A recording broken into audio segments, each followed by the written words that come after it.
Buildings, commercial buildings, industrial buildings, a warehouse? Why do you need a building? And how large should it be? To help answer that question, I have Chris McDonald from Buildings on the phone with us today. Chris, how are you doing today? Doing great, Ken. How you doing? Awesome. I'm glad you could be here. So, Chris, I have some questions that I receive throughout the week, and I thought you'd be able to help answer them with me. Absolutely. Not a problem. Well, what kind of buildings do you carry?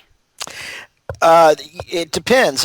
We carry all different sizes and ranges and sizes. Anything from a triple wide that's totally enclosed building on up to 60 by 60 with 16-foot legs. It's just really up to the customer what they need. There's three different roof types. You've got your regular style, which has a more rounded look to it. The eave actually kind of rolls over the top of the leg about 6 or 8 inches. Then we have the boxed eave, which is a style where it's looks more like a house. It's got an overhang on it about 6 inches on each side.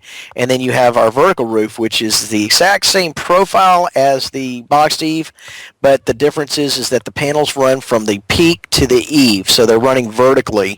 And that's one of my favorites, and I'll tell you why, is because it allows all that water and debris to roll off so it doesn't hang up there on the ribs.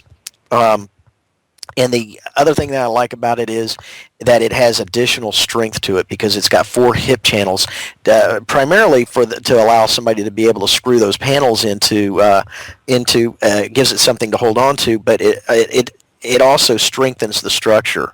Okay, so it sounds like you can pretty much detail customize whatever they want. Exactly. Yeah, I mean, you can even take a 60 by 60 and connect it up with another 60 by 60 and have a 60 by 120 building. Okay. All right. So you can just keep expanding it. Wow. Exactly. That's just like Legos or something. You just put them together. Okay. As far as the sizes go, what's the smallest that you would carry? The smallest in the commercial grade buildings would be a 32 by 20. Now, if you want to go with one of our triple wides, we can go down to a 26 by 21. We can go even smaller than that if you need us to. If you're just looking for a garage type building or a building that's going to be used as a workshop for your residents. Okay. All right. Just out of curiosity, how long have you been providing buildings to the area? Since 2003, we've been doing this. Wow. So this is not something you just started up yesterday. All right. No, absolutely not. Okay. Well, what type of uses over the years have you seen, the buildings used for? Well, that's the great thing about these buildings is they're all clear span, especially our commercial grade buildings. They use the Eagle Lock trussing system on this that ensures maximum strength and durability. And what that allows you to do is just about anything. You don't have any load-bearing walls in there. You don't have any posts that you have to have every 20 feet. So you can have a totally open warehouse. Imagine a 60 by 60 building that's totally open. Just let your imagination run wild as what you can do with that. Wow, that's fantastic. Mm-hmm. So if somebody wanted to get started, what do they need to do? Well, the first thing they need to do is just pick up the phone and give me a call. I'd be glad to talk to them about their needs and be able to help facilitate any questions they might have and be able to advise them and kind of, give them some advice on what they might want to add or take away and maybe even some things they haven't even thought about. Okay. All right. And to get started, what is required to get started? Well, and that's a good question. What we'd require, first off, is a down payment. It depends on the price. If it's under $2,500, then it's going to be 10%. If it's over $2,500, it's 12%. So on most of these commercial buildings, you're going to be looking at a 12% down payment, and then we get some information to place the order, and then we get the order signed by them, and we're good to go. And we can do that all through email or over the phone. Okay, great. Well, from the time the order's placed, how long does it usually take on average before it gets installed?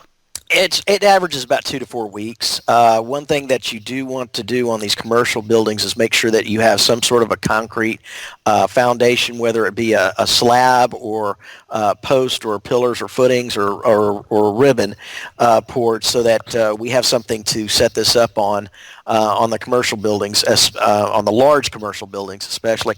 The other thing about the commercial buildings that you're going to need is you're going to have to rent a man lift for 3 to 5 days, and they usually rent them by the week. It usually costs anywhere from $1,000 to $1,200, but that's a cost that most people that are getting this type of building are willing to bear. Okay. As far as the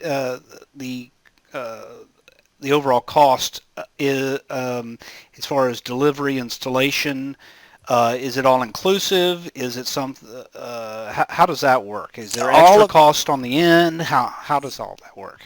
Everything from the delivery to the installation, less the man lift and the foundation, is included. In other words, you get the foundation done, you get the man lift ordered, we do the rest. Fantastic. So what I heard you say is, you got basically 10 to 12% down when you place the order, and then when do they pay the remaining balance? After it's installed and the installers are still there and they're satisfied with the installation. Okay. Well, that's fantastic. Well, that pretty much sums up the questions that I get from people and that they keep asking about. I appreciate your time, Chris, and I'm sure that we're going to be talking again soon. I hope so. Thanks a lot, Ken. All right, take care. Have a good day. All right, bye. Bye.